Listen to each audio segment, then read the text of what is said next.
is going on, YouTube? Welcome back to another video. For those of you who are subscribed, you probably noticed that I took last week off, decided to spend some time with my family for the 4th of July, and I did not upload, but we're back today with another YouTube video. Real quick before we jump into this, we are about 100 subscribers away from doing the 1,000 subscriber giveaway. So if you guys want to win some free merch, all you gotta do is subscribe, make sure that bell is turned on so you don't miss the video when we do the giveaway. So in today's video, if you guys watched my last video, I did 8 things that I don't really like about my Can-am X3. If you guys didn't watch that last video about the things I don't like, so if you're thinking about buying one of these, I'd go back, recommend watching that. So in today's video, we're gonna be going over some things that I do like and some things that I do love about the Can-am XRC Turbo RR. So a couple of these things are gonna be tailored specifically to the XRC, which is the rock crawler version, if you guys aren't familiar with that. But some of these things are gonna be going over pretty much every X3 72-inch RR model. Some of them will be just a 64-inch like the DS. A lot of the things will kind of go across the board with every model that they have out. So if you guys are looking to buy one of these are some things, some key features that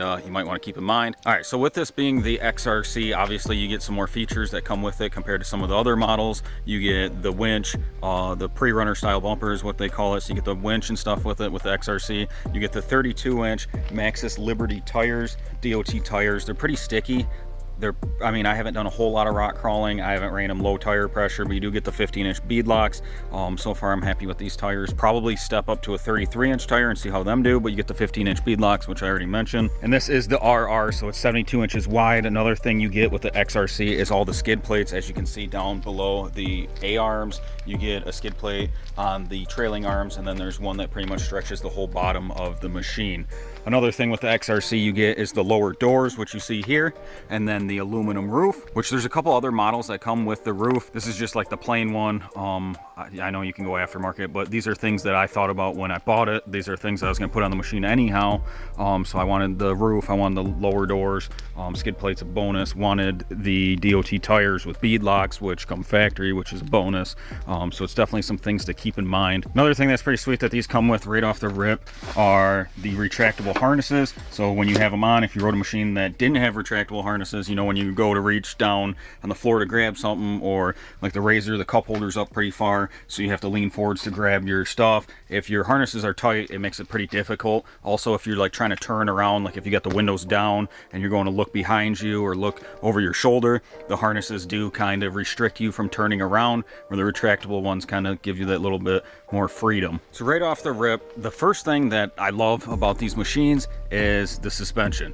So these are the Fox 3.0 shocks. As you can see here, here's the remote reservoir. These things have a bunch of different adjustments that you can make to them. So you can adjust the high-speed compression, the dampening, the overall ride height, where if you're just getting a basic razor, the only thing you're really going to be able to adjust is the dampening, where this you can kind of tailor however you want. Right out the box, I haven't done anything to this machine at all. I'm just running it the way that the dealership set it up, and it pretty much when I took ownership of it. But this thing handles crazy in the whoops. I don't know if it's the Fox 3.0 suspension. I don't know if it's because it has the bigger tires than what I'm usually used to running on my previous razors, or if it's just because the wheelbase of it is a little bit longer, where the razors you're about 10 foot from the front of the tire to the back of the rear tire, where this is like 11.5 foot just under it. But it may be because it spreads it out, it eats the whoops up. I haven't really jumped this thing at all, but the place where it really shines is the whoops. Once you get into them deep whoops, running power lines or sand, this thing just eats it right up. I've rode in Turbo S's and like the Razor Dynamics, where they got the dynamic suspension. I'm not trying to bash them, but I think this thing handles way better in the whoops and stuff than any of them bougie Smart Shocks machines had. I haven't rode in the Smart Shocks X3 yet with the 3.0 with the Smart Shocks. I imagine it only makes it that much better, but right out the box, I mean, the Fox 3.0 shocks, these things are incredible. Probably the second thing I love about these machines is the power.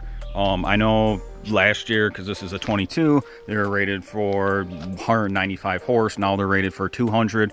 I don't know if it was 200 from the rip, that 5 horsepower is very minuscule and it doesn't really make a difference, but there's definitely enough power with these things from factory to have fun on the trails, the dunes, wherever you're going. Most of the time in the trails, I'm just running eco mode because we're doing pretty long trips, save fuel. That eco mode, I don't know if you guys are familiar with what kind of horsepower ratings eco mode puts out. If you are, definitely drop it down below in the description. In the trails, that's more than enough power to slide around a corner, punch it to catch up to whoever's in front of you. If you do need a little bit more, you can run it in sport, but I mean, if we don't have a gas station nearby, I'd rather just run it in eco. Once we're on the roads or we open up at the dunes or something, definitely run in sport mode. But that 200 horsepower is definitely enough. You can spin you can spin these big 32-inch sticky tires on dry asphalt, no issue, which you've probably seen in some of my other videos. So to select the different modes, all you gotta do is fire it up.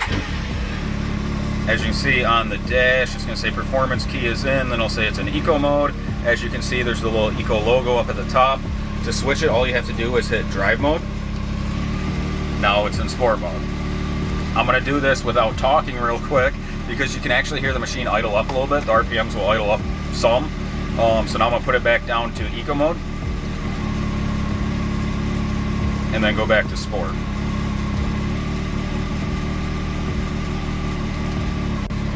All right, the next thing I love about these machines is that they come factory with a belt temp gauge, which is that number right there. So it's rating that my belt is running at 82 degrees Fahrenheit right now. Engine temp's 174 because I'm just sitting here idling. I don't know why you wouldn't run it on both of them if you wanted one or the other. You can still do that, but I don't know why you would want that. To change it, all you have to do is come over here to menu, press that button. Boom, goes through. We're on battery voltage now. We're pushing out 14.3 volts. Press it again, you can go into your settings. Press it one more time, RPMs. So you can see I'm just sitting there at around 1400 RPMs. Speed status, or stats. You can see my average is 30 miles an hour. Top speed was rated at 90. This is governed at 90 miles an hour. One time I did this before I reset everything, and it did read 91. So I must have been going downhill or something. And then you press it again, you can do just engine temp, and this is kind of what I was talking about. Or you can do belt plus engine temp, which is pretty much what I run it on all the time. Third thing that I love about these machines, every machine handles a little bit different depending on the tires.